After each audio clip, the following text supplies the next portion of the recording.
Bien, je vous avais promis de parler un peu entre le plat, enfin l'entrée et le plat, donc c'est ce que je vais faire. J'espère que vous avez apprécié l'entrée. Ça a été, vous ne parlez pas la bouche pleine, c'est ça? C'était bien. Donc, mesdames, messieurs, bienvenue à notre banquet. Ce banquet populaire se veut un moment festif et convivial, un moment entre voisins, entre Gennevilloises et Gennevillois, voisins du quartier du village. Nous avons souhaité cette forme de rencontre pour aller au plus près de vous, dans votre quartier, et donc nous organisons une rencontre comme celle-ci dans chaque quartier pendant tout ce mois de juin. Alors pourquoi on fait ça? On fait ça parce que nous avons débattu avec plus de 2800 Gennevilloises et Gennevilloises pendant 16 mois sur cette question du nouvel art de vivre populaire. Mais de notre point de vue, cela ne suffit pas. Nous avons besoin de discuter avec plus de monde, et donc avec vous, entre nous toutes et nous tous.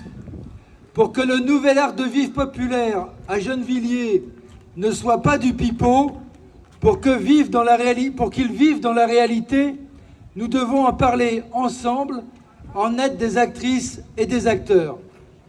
Rien n'est possible si l'on ne partage pas nos objectifs sur la société gennevilloise souhaitée.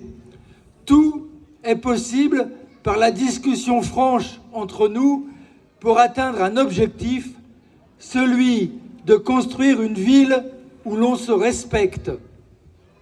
Vous l'avez vu, nous tenons nos engagements des élections, puisqu'en cette moitié de mandat, sur les 217 engagements de notre programme en 2020, il n'en reste que 70 à mettre en œuvre pour les 3 prochaines années. Tout n'est pas parfait. Nous avons encore beaucoup de travail pour améliorer la vie de toutes et de tous. Nous réussissons cependant notre pari. Ce pari, c'est embellir et développer Gennevilliers sans chasser personne. Je dis cela parce que ce n'est pas ce qui se passe dans les villes autour de nous. Notre ville ne se gentrifie pas. Il y a ajout de population qui achètent ici, mais pas de remplacement des populations présentes. Il ne se passe pas ici ce qu'il se passe dans toutes les autres villes des Hauts-de-Seine, où couches populaires et couches moyennes sont progressivement chassées loin dans la région. Nous essayons d'améliorer notre ville pour et avec les habitants. Nous vous écoutons, et le banquet en est aussi un moment. Nous savons que vous voulez qu'on améliore votre quotidien pour bien vivre ici. Bien vivre en pensant aux enjeux climatiques qui feront que nos enfants ou nos petits-enfants vivront bien ou pas bien à partir de 2050 si nous changeons ou ne changeons rien à nos façons de vivre, de consommer et de produire. Alors tout cela, c'est facile à dire, mais c'est moins facile à faire.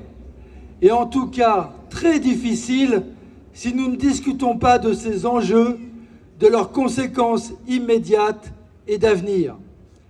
C'est difficile car cela va à contre-courant de ce que l'on pense majoritairement dans notre pays, à contre-courant de nos habitudes et surtout des dérives actuelles d'individualisme, de haine de l'autre. Des fascistes ont encore manifesté récemment dans les rues d'Annecy, de violence dans les rapports humains, d'absence de rapport au vivant et à la nature. Bref, nous sommes ici pour en parler avec vous. Je dois vous dire que nous sommes fiers d'appartenir au milieu populaire et aux couches moyennes. Fiers parce que c'est notre famille, ce sont nos voisins, nos collègues qui, comme nous, ont de fortes valeurs de solidarité, de générosité et de courage. Fiers car nous savons, par la contrainte souvent du manque d'argent, nous savons réparer, nous savons être économes en ressources. Il faut le dire, les Gennevillois ont une empreinte carbone nettement moins importante que les habitants de Neuilly ou de Paris. nous avons une empreinte carbone moins importante que les riches de notre pays et du monde. Soyez fiers de ce que vous êtes. Je suis fier, pour ma part, d'être de milieu populaire, fier des habitants de notre ville. C'est ce qui motive et c'est ce qui motive toute l'équipe municipale à consacrer autant de temps et d'engagement à Gennevilliers. La société, la télé, les idées dominantes nous poussent à vouloir adopter le mode de vie qui tue la biodiversité, qui dégrade le climat et l'environnement. C'est le mode de vie des plus riches qui arrive à imposer ce modèle. Au pouvoir d'achat, nous devons exiger le pouvoir de vivre autrement. Nous pouvons chercher le bonheur, non pas dans la consommation, mais dans les rapports retrouvés entre êtres humains et avec la nature. Ici, à Gennevilliers, notre dignité, c'est de ne pas nous laisser faire.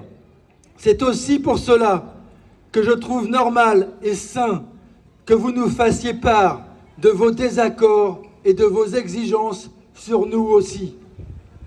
Mais imaginez que nous arrivions à faire en sorte que le respect soit tel entre habitants, entre générations, que l'on puisse retrouver notre passé mythifié.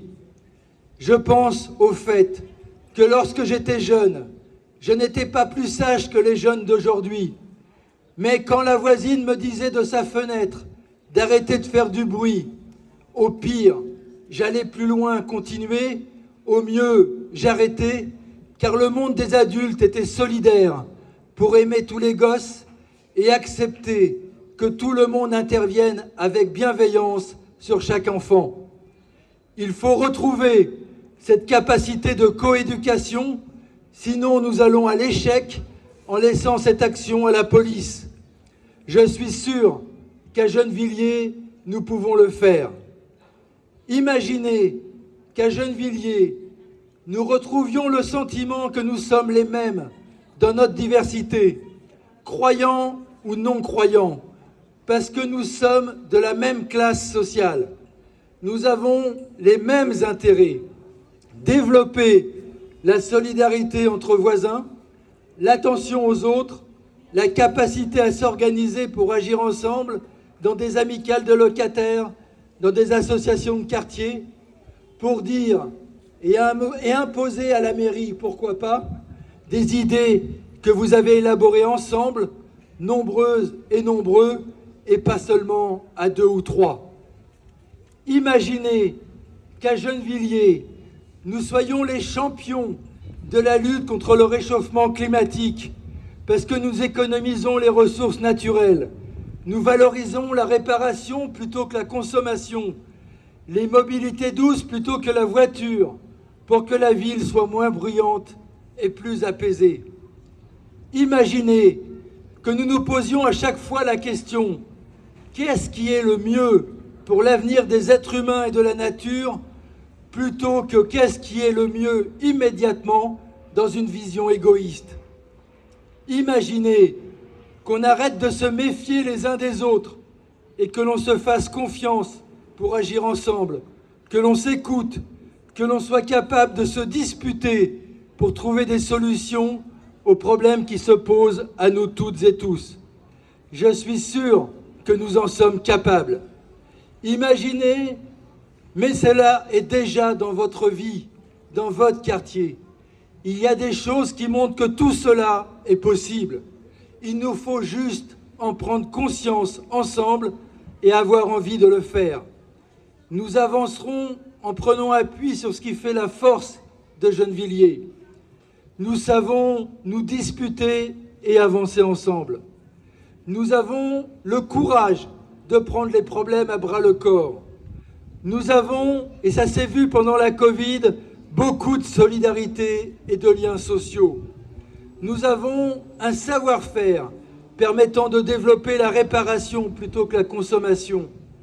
Nous aspirons toutes et tous à une autre façon de vivre, moins corrélée à l'argent, plus en lien avec la recherche du bonheur personnel.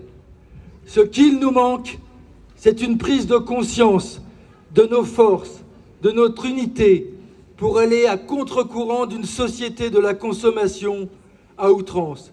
Et c'est ce que je vous propose, de continuer de discuter dans ce banquier avec les élus à votre table, à partir de vos préoccupations. Bon plat de résistance, et n'oubliez pas de résister aussi à cette société de consommation. Bon appétit!